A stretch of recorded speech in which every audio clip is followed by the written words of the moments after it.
Detectives say the 32-year-old cold case was cracked with the help from a deck of cards. On each card, a different cold case, whether it be a wanted person, a missing person, or an unsolved murder. Well, investigators say a prison inmate saw the victim's face on one of the cold case playing cards and then tipped investigators off. The Bernalillo County Sheriff's Department had the cards made up at the suggestion of a former cold case detective. I'm Tommy Ray. Cold Case Card program I started here in Polk County has since grown across the U.S. This is not your ordinary deck of playing cards. These cards contain 52 unsolved cases, and with every hand that's played, the stakes are unusually high.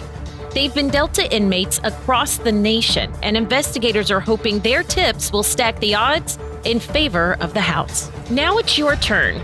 These victims have been dealt an unfair hand, and it's up to you to deal justice.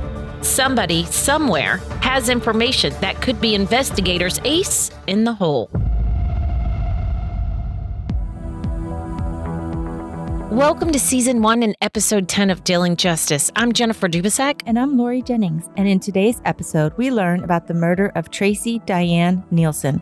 She was a 21-year-old college student at the University of Oklahoma. Tracey's murder happened on her 21st birthday, January 5th, 1981, in Moore, Oklahoma, where she shared an apartment with her husband of 5 months. Tracey was a beloved daughter, sister, wife, and friend. Her horrific death shocked the town of Moore, Oklahoma, and together with her family, the OSBI has worked tirelessly to find her killer. Here, Brooke Arbeitman tells us about Tracey's case and the legacy she's left behind. I am Brooke Arbeitman, and I'm the Public Information Officer at the Oklahoma State Bureau of Investigation. And we have a dedicated cold case unit that is working to solve cold cases in Oklahoma. One of those cases is Tracey Neilson. She was found dead in her apartment by her newlywed husband. I think this crime at that time was probably quite impactful in that it was a young lady. She was killed violently in her apartment in an area that I don't know that there were a lot of murders like that at that time. So in 2017, the investigative division funded the first order of 5,000 decks of playing cards. And again, in that initial phase, we featured 52 cases that were OSBI cases. Tracey Neilson is an ace of spades in our first deck of cold case cards at the OSBI. Her case is still important to us, and we are always working to get justice for her and answers for her family. We would love to see the day where there are no faces to put on the cold case playing cards, but until that day comes, we will continue working with Tommy Ray and telling these stories in pursuit of dealing justice.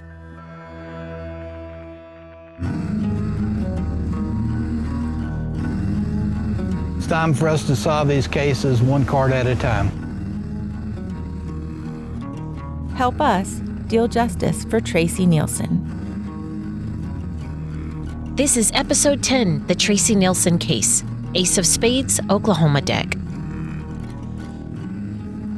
This episode of Dealing Justice brings us to the state of Oklahoma, where there's a mysterious murder in Moore.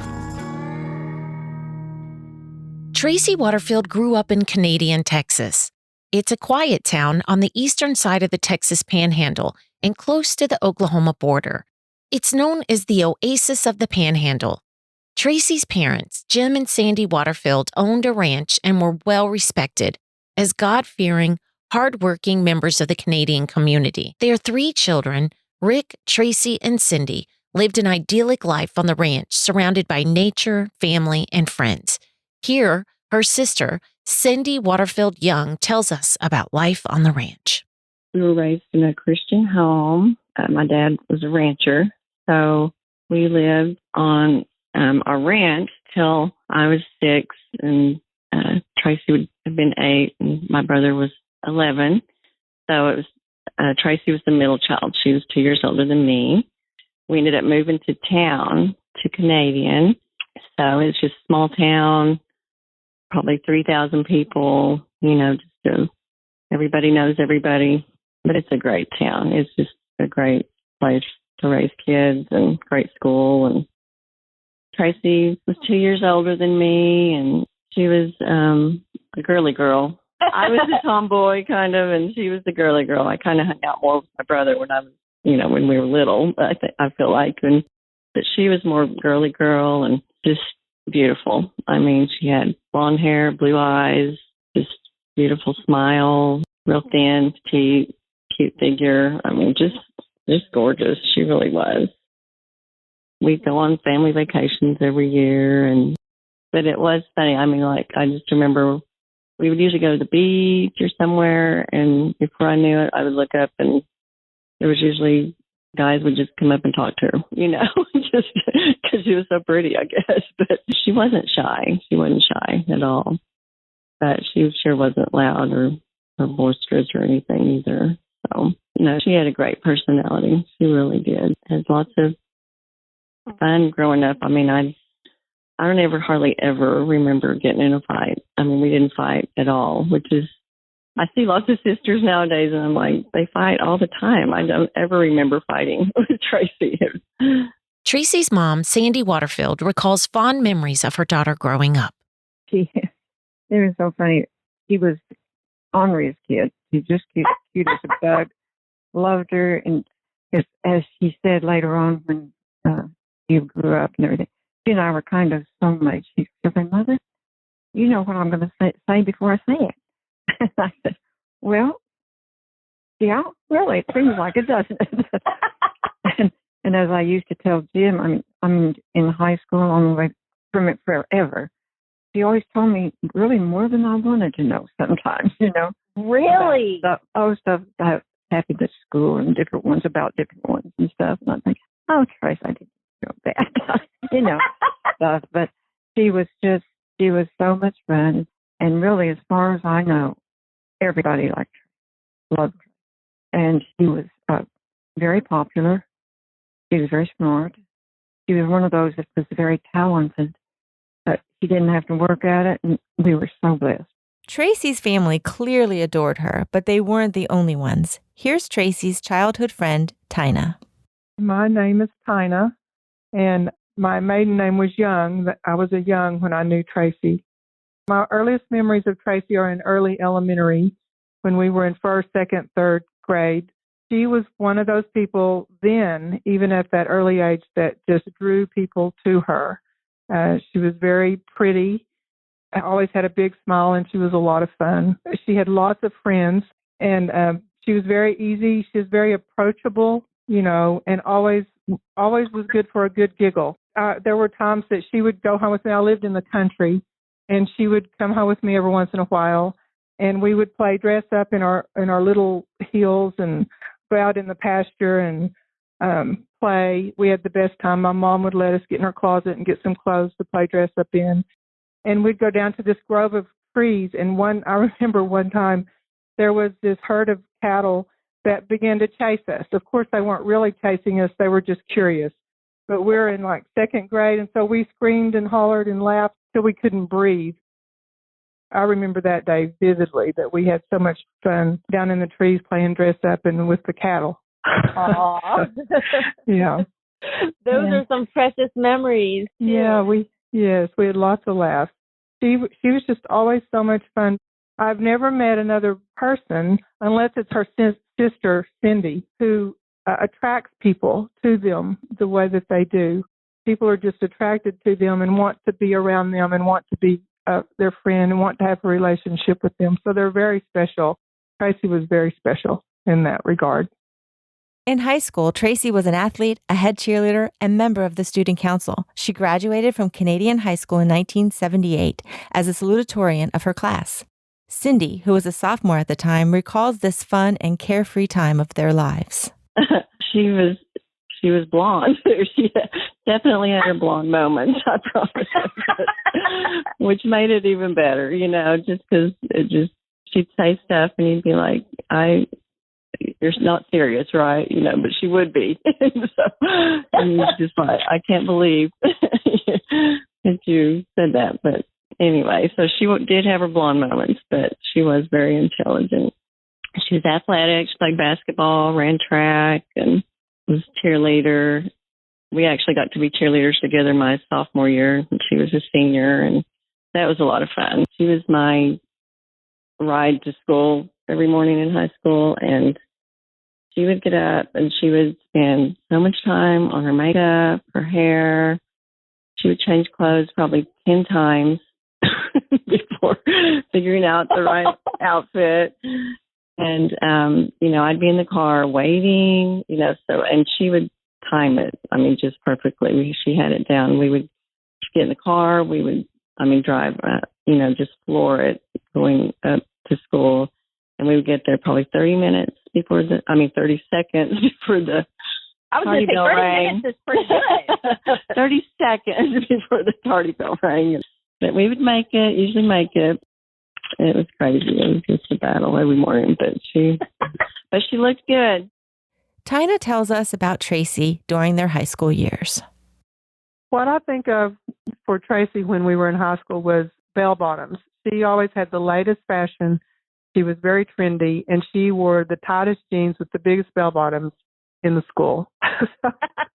And her hair was blonde and parted right down the middle, no bangs. Bangs weren't cool then.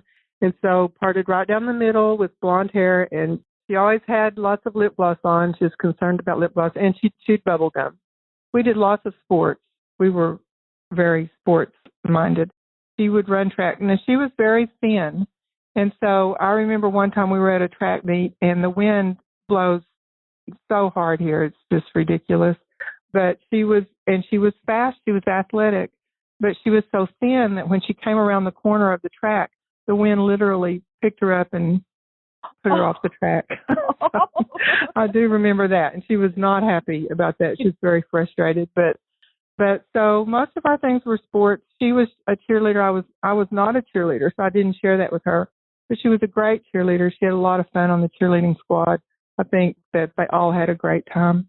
After graduation, Tracy was excited to leave her hometown of Canadian Texas and attend college at her dad's alma mater, Oklahoma State University in Stillwater, Oklahoma. OSU was a little more than a 3-hour drive from her hometown in Canadian. Here's Tracy's sister, Cindy. It's a really neat college town, not real big. Dad went there and Mom, and I remember she was all excited, and then she went through Rush and she played Beta Phi. So she was in a sorority, and she made all these just great friends. She has so many neat friends. Here's Tracy's sorority sister and friend, Kathy. My name is Kathy, and Tracy and we actually met the night we both ended up at Oklahoma State for college, and we both went through Rush and what they call prep night, the night before you decide on your house. They have a really special night, and we ended up walking out of the Pi-Phi house at the same time. We walked back to the dorm together. We had never met each other that whole week, and she was just the sweetest person. There was an immediate reaction to this sweet girl from Canadian Texas who was coming to Oklahoma, didn't know anyone. And by the time we got to the dorm, I got off first, and she said, "Okay, bye. See you at the Pi-Phi house tomorrow." And so when we both ended up there the next day, we just were instantly connected. And over the next 2 years, we were fast friends. She was just the sweetest, most precious friend. And she was beautiful. Well, she was beautiful inside and out, but she had the blonde hair and the blue eyes. But the thing about Tracy is she didn't know it. She was the most humble person. She was very unassuming, and she really sweet, precious friend. It was just an instant connection. And, the more I talked to her, she came from a family that I felt like had the values that my family had. She had grown up in the church, and she had sweet parents who had been married. That was the core of her life, was her family. And she was one of those people that people were just attracted to. Didn't demand that attention. She was just one of those people that you were drawn to. Kathy and Tracy were also roommates in the Pi-Phi house. My closest time with her was really when we lived in 4-girl room and with 2 other girlfriends and just sitting on the bunk bed talking or doing the pie stuff together. It was really just the camaraderie of going through college life together. Here's Ricky, also a sorority sister, roommate, and friend of Tracy's during her college years. My name is Ricky Pittman, and in college it was Ricky Norgard, but it's Ricky Pittman now. And I got to know Tracy at Oklahoma State. We were in the same sorority, Pi Beta Phi. We were in the same pledge class, and you join a sorority. Then you have a bond. In my pledge class, there was like 50 of us. So we already had immediate friends because none of us 50 girls knew each other before, usually. You might have known 1 or 2. So it just throws you in with a group of girls that can be your friends, that can be your confidants, that, you know, you go to class and you say, oh, there's another Pi Phi. And then you all live together. Tracy and I roomed together our sophomore year. We were on the 3rd floor of our sorority, and we were in a small 4-girl room. And Tracy and I were on the top 2 bunks in our little room, and both of our beds had these stuffed animals on them. We didn't have curling irons and things. We would go to bed with curlers in our hair. We wore goofy little bows in our hair, little bitty thin bows in our hair. I thought Tracy was probably the prettiest girl in our pledge class. She was just a natural beauty. I remember Tracy, when we lived together, seemed to be constantly writing. She wrote a lot. I think she might have had a journal, but I know that she wrote in her Bible. She was very religious, very, very devout. She also wrote letters, which is a thing of the past, to her parents. Aww. Tracy really, I know, she really had a love and a respect for her family. She talked about them all the time, and she actually encouraged me to send my parents a note of thanks and love for their support, you know, during the years, even though I was from right there in Stillwater, and I got to see my parents anytime I wanted. But she stressed the importance of telling others that you loved them, and that's the type of person she was. Tracy's mom, Sandy, recalls the family's seamless transition into college life. We talked to her all the time. We went up periodically, not overly, we didn't drown her because that's why we're letting her go to college. She didn't have to live with us anymore, It's funny, with Jim and I, we never felt that empty nest syndrome because we were both busy, and it was at Oklahoma State University, which was Oklahoma A&M when we went to it. But all my relatives had gone up there to school, and we loved Oklahoma State. So it was a fun place for us to get to go visit her.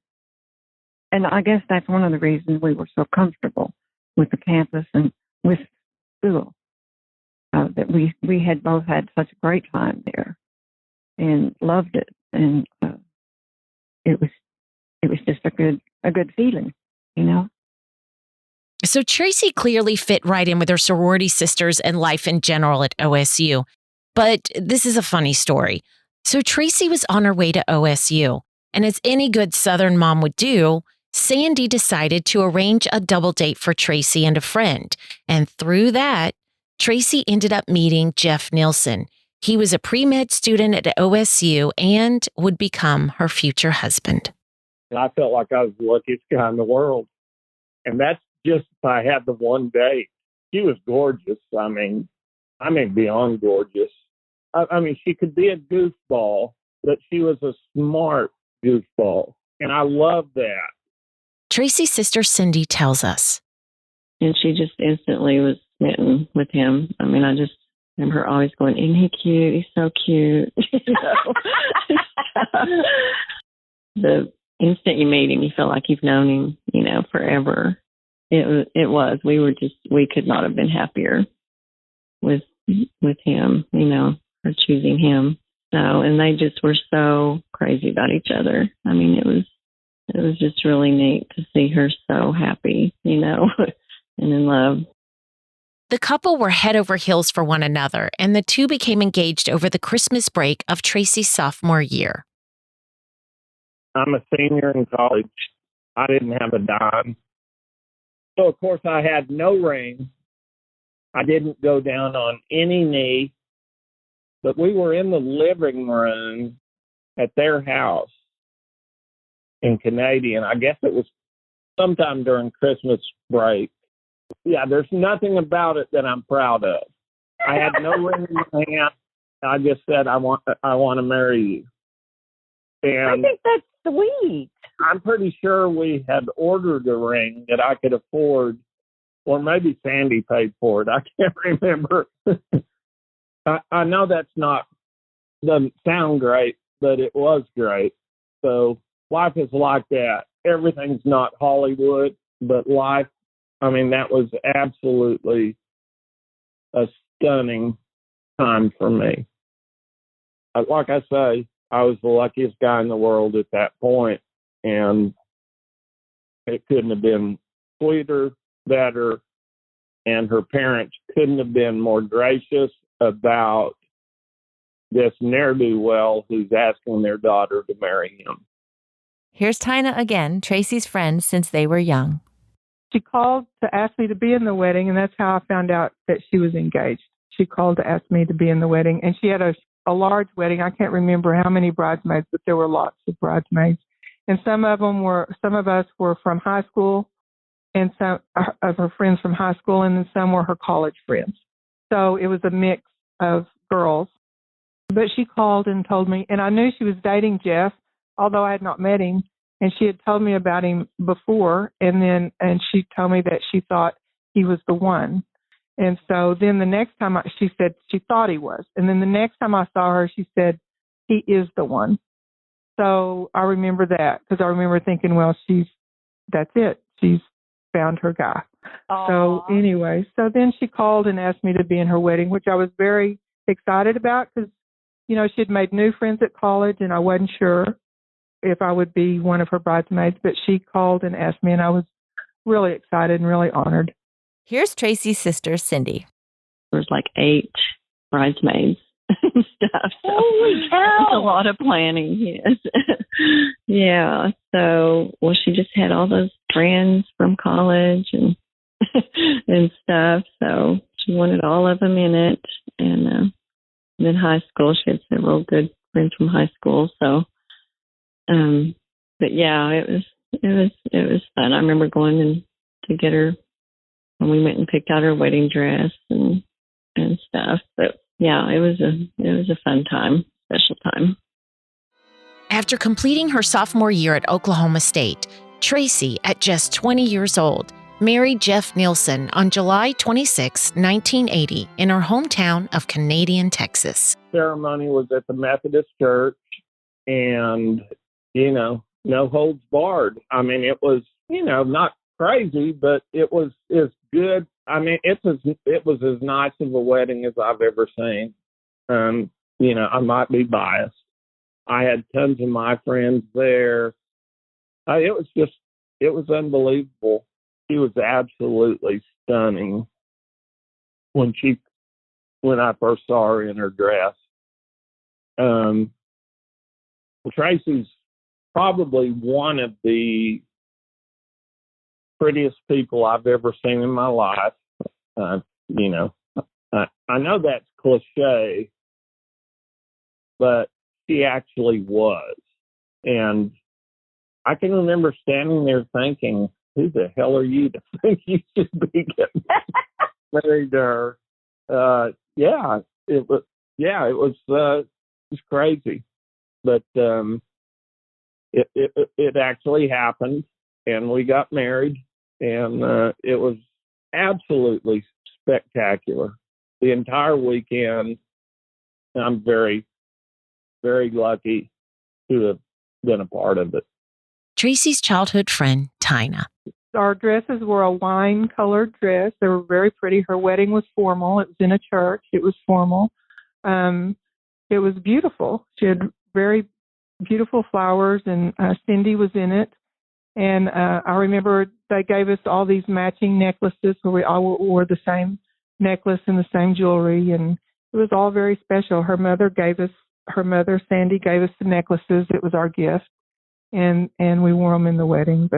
And I still have my dress from her wedding. I just cannot part with that. So she had a bright future ahead of her with Jeff and with herself. I mean, Tracy was very intelligent. She basically had it pretty well figured out. Tracy's college friend, Ricky. Tracy was probably my first college friend to get married because we were pretty young. So a big group of us girls took a road trip, and we went for the weekend to celebrate Tracy and Jeff. And her parents were amazingly sweet and welcoming, and we stayed at their house all weekend during this wedding and crazy times and celebrated with them. I felt like the whole town was out there to celebrate Tracy and to welcome all of us. I mean, they were amazing. So you could tell how well loved the Waterfields, all of them were. And, we spent the whole weekend with her, and we met her sister, Cindy, then. And then Cindy later pledged the sorority. And Cindy was just as beautiful. She's darling, too. And all things, we spent the day of Tracy's wedding laying out, and I have pictures of us, 8 girls, in a hot tub in her parents' backyard on the day of her wedding. Her parents made us these fancy drinks, and we're partying in the backyard, and we all have like curlers in our hair for that night. And just back then we did our own makeup and hair. But I mean, she spent the day with us. She was worried about us having a wonderful time too while we were in Canadian Texas on her wedding weekend. And she spent all of her time with us until getting ready for her wedding that night. And she was a beautiful bride, gorgeous. Wow. And it was a perfect church wedding, and it was followed by a really fun reception. It was a really fun weekend. I couldn't have been happier about the wedding. And, all I really cared about was, in the end, she would be my wife. But as far as the weekend of the wedding, it was outstanding. It was just absolutely gorgeous. It was just perfect. Nobody could have predicted that their fairy tale world would end brutally in less than 6 months. Tracy and Jeff honeymooned in Colorado Springs. After returning, the couple moved from the campus at OSU to Moore, Oklahoma, to be closer to Oklahoma University, where Jeff would attend medical school. Jeff vividly remembers the move. Sandy's dad had an El Camino, which we loaded up. I mean, we looked like the Beverly Hillbillies. So we had stuff that, 10 feet off the bed of that El Camino, and with ropes and all kinds of stuff to head to Moore, where we had rented.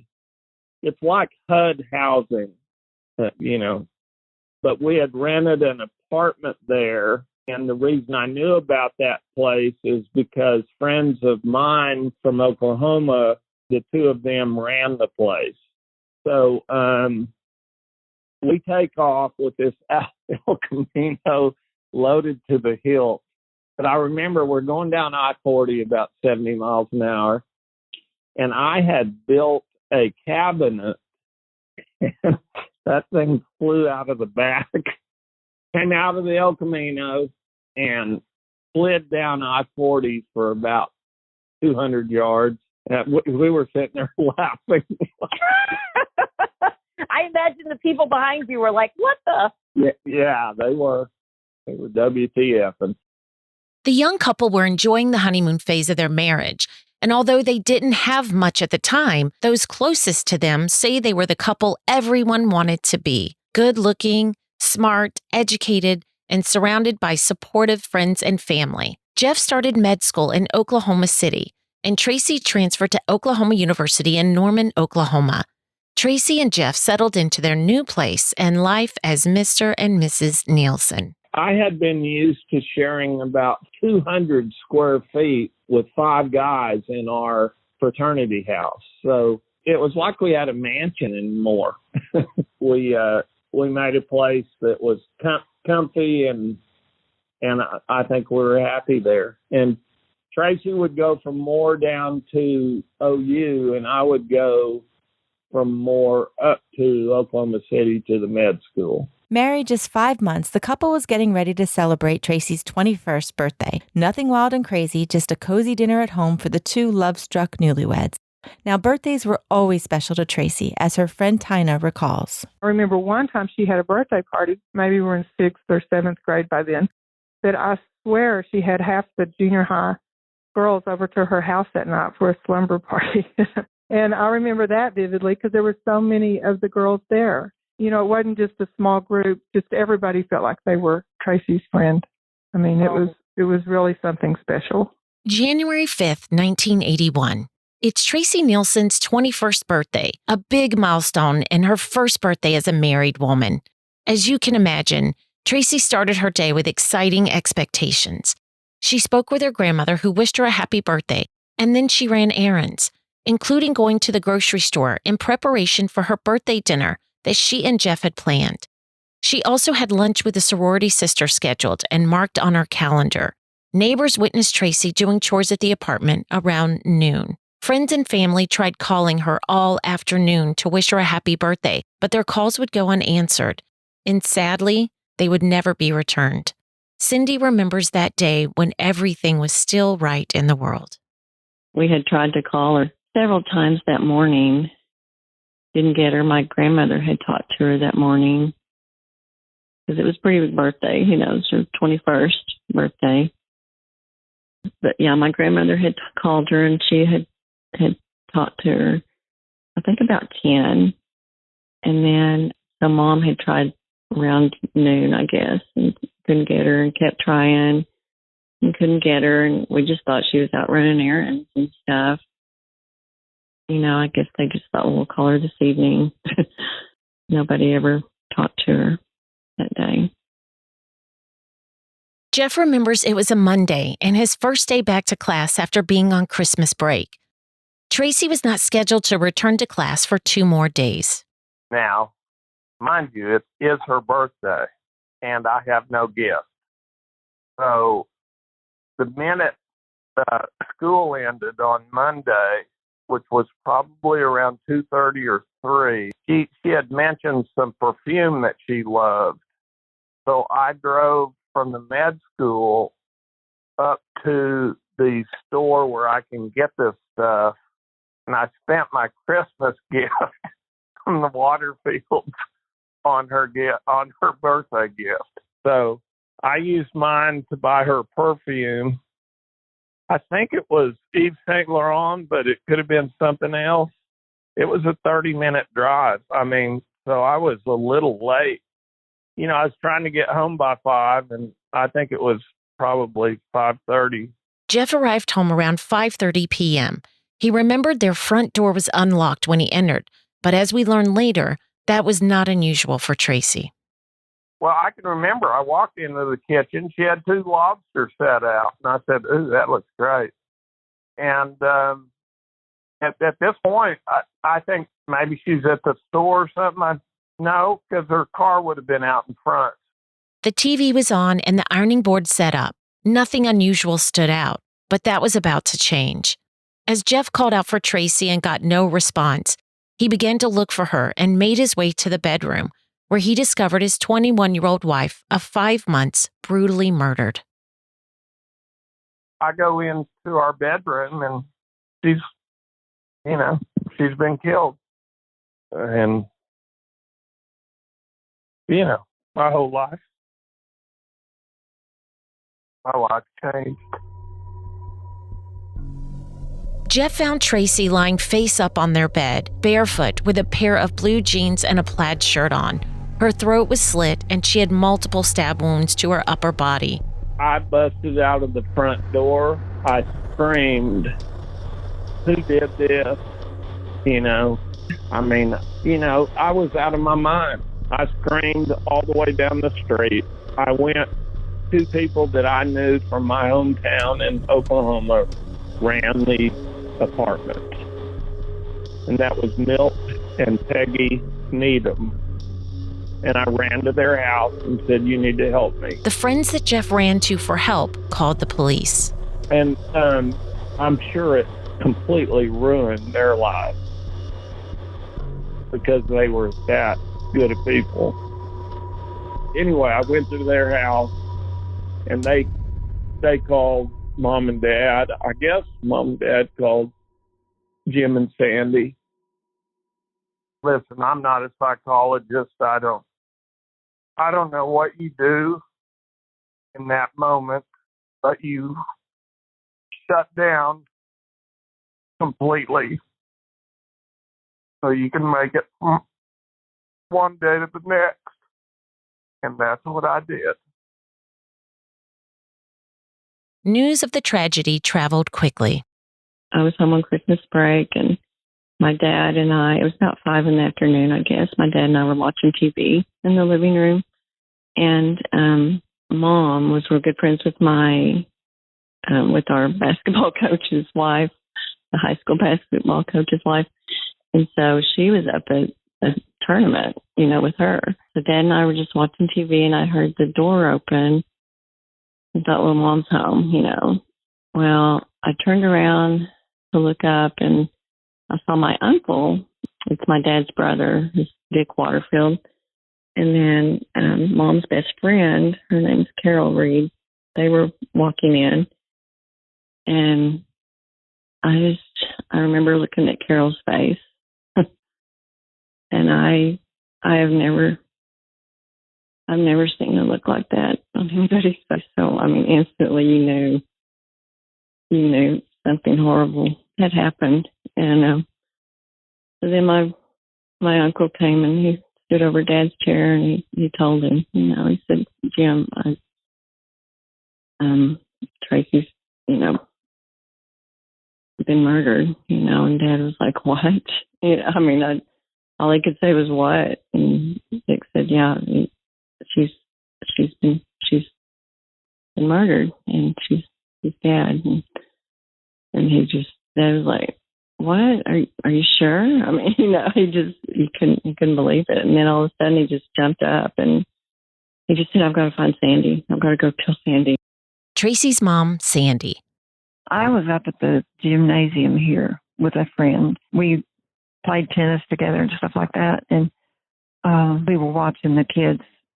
There was a game that we went to up there. It was in the afternoon.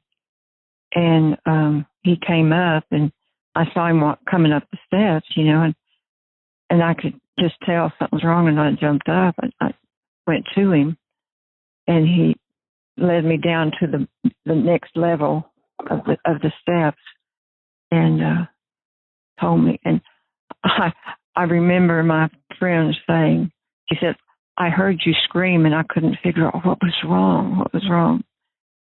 I don't remember really.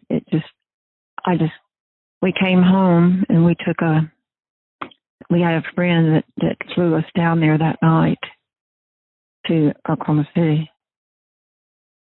He flew Mom and Dad and I just to Oklahoma City that night. When we got there, I don't know, somebody must have picked us up at the airport, and we went, and Jeff was at the apartments, but he was at the landlord's office. And I remember walking in, and he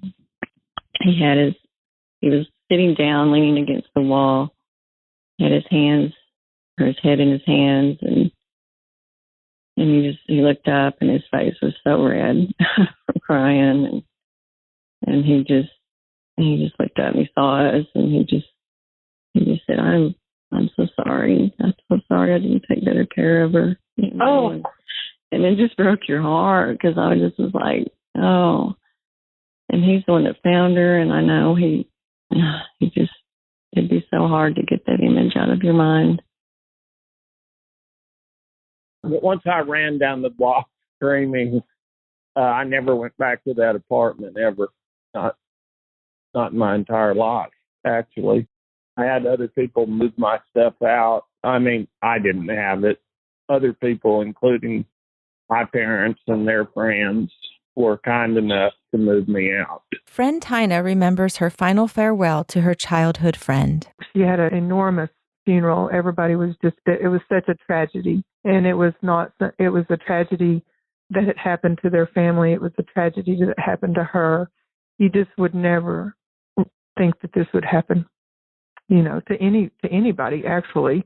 But it was just shocking, because her life had been so blessed and so kissed by God that you would never think that it would end so abruptly and so tragically in this way. It was just horrid. It was just awful. When I went over to Sandy's house, Tracy's mother, there were people everywhere.